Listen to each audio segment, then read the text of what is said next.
আমি জানি না এই দেশটাকে চালাচ্ছে।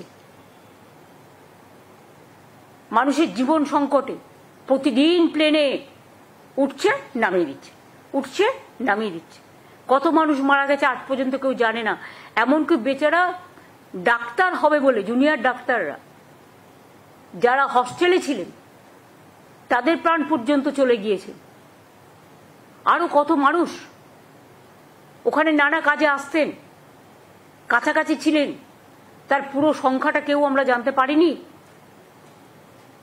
দেখুন, একটা ইনসিডেন্ট হতে পারে, একটা অ্যাক্সিডেন্ট হতে পারে, আমি সেটাকে ডিফার করছি না, কিন্তু যদি পূর্ব পরিকল্পিত কোনো ইনসিডেন্ট এবং অ্যাক্সিডেন্ট হয় সেটাকে নিয়ে আমাদের ভাবা উচিত। যে অ্যাক্সিডেন্ট আহমেদাবাদ লন্ডনের বিমানে হয়েছে তদন্ত করাচ্ছেন কাদের দিয়ে? আমলাদের দিয়ে।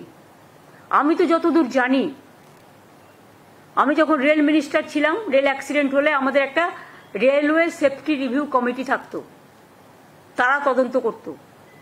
প্লেনেও নিশ্চয়ই এরকম একটা সিভিল অ্যাভিয়েশনেও নিশ্চয়ই একটা আছে। আজ পর্যন্ত একটা এফআইআর হয়নি। তার মানে কি মানুষের জীবনের কোনো দাম নেই?